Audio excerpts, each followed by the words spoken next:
Pernah kepikiran nggak, kenapa sih dapat permen gratis pas abis makan di restoran itu rasanya seneng banget, tapi kalau di meja itu nggak ada tisu, kita bisa langsung bete.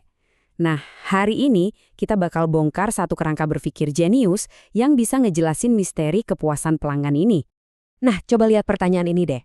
Kenapa dapat kopi gratis, itu rasanya kayak dapat hadiah, tapi begitu kita beli mobil baru dan ternyata nggak ada cup holder, rasanya itu kayak sebuah kesalahan fatal. Inilah inti dari ekspektasi kita sebagai pelanggan. Nggak semua fitur itu nilainya sama, kan? Paradoks kayak gini, inilah yang coba dipecahin sama seorang profesor manajemen mutu dari Jepang, Dr. Noriaki Kano, di tahun 80-an. Nah, beliau ini terinspirasi banget sama filosofi Total Quality Management. Ini adalah prinsip yang bisa dibilang merevolusi industri otomotif global, termasuk di Indonesia. Dulu, kualitas sempurna itu keunggulan. Sekarang, itu jadi standar dasar. Dan hasilnya, lahirlah model Kano.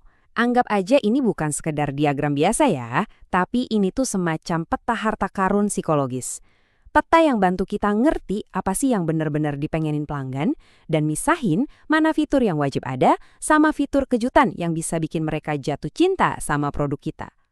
Oke, jadi intinya model Kano ini ngebagi fitur jadi 5 kategori kualitas. Tapi tenang aja, kita akan fokus ke 3 yang paling utama.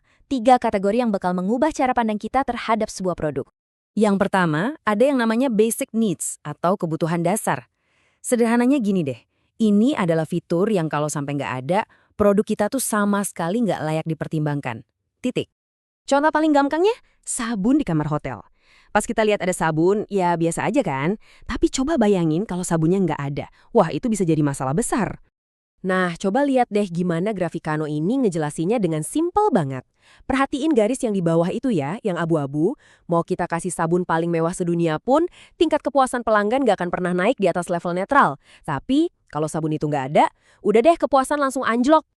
Oke, lanjut. Kategori berikutnya adalah performance needs atau kebutuhan kinerja. Nah, kalau yang ini logikanya lurus banget. Makin bagus fiturnya, makin puas pelanggannya. Contohnya, baterai smartphone. Jelas kita bakal lebih puas sama HP yang baterainya tahan 12 jam dibanding yang cuma tahan 6 jam kan? Balik lagi ke grafiknya, lihat garis diagonal yang kuning itu. Nah, itu dia kebutuhan kinerja. Hubungannya linear, jelas banget. Tingkatkan fungsinya, kepuasan pelanggan ikut naik. Sesimpel itu. Oke, sekarang kita sampai di bagian paling seru. Disinilah keajaiban sesungguhnya terjadi. Kategori ketiga, attractive quality, atau sebut aja delighters. Ini nih senjata rahasia buat merebut hati pelanggan. Ini tuh fitur-fitur yang nggak pernah diminta, bahkan mungkin nggak pernah dibayangin sama pelanggan. Fitur ini bukan buat nyelesain masalah yang ada, tapi buat menciptakan pengalaman baru. Momen wow yang bikin mereka pengen cerita ke semua orang.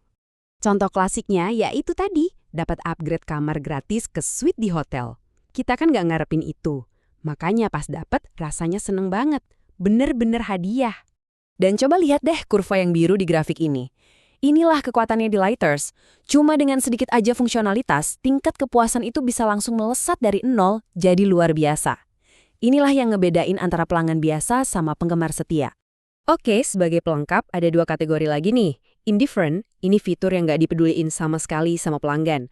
Dan reverse, ini malah fitur yang dibenci, yang bikin pengalaman jadi jelek. Penting banget buat tahu mana yang harus dihindari kan? Tapi, ada satu plot twist penting dalam model Kano. Nggak ada yang abadi. Fitur yang hari ini jadi delighter, bisa banget besok jadi standar biasa. Ekspektasi pelanggan itu terus bergerak, terus berevolusi. Contohnya gampang, kamera HP. Dulu banget ada kamera di HP itu wow, sebuah kejutan. Terus jadi tolok ukur kinerja. Makin bagus kameranya, makin oke HP-nya. Dan sekarang, kamera bagus di depan dan belakang itu udah jadi keharusan mutlak. Pelajaran pentingnya apa? Inovasi itu nggak boleh berhenti.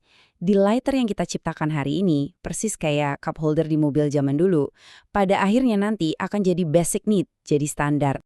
Jadi gimana caranya teori ini dipakai di dunia nyata? Yuk kita lihat gimana perusahaan-perusahaan pintar menggunakan model Kano ini sebagai senjata strategis mereka. Contohnya, kita ambil studi kasus aplikasi e-wallet di Indonesia. Pakai model Kano, petanya langsung jelas. Keamanan PIN, itu wajib ada, harus ada dari hari pertama. Cashback, Ini area kinerja, tempat kita bersaing. Notifikasi suara.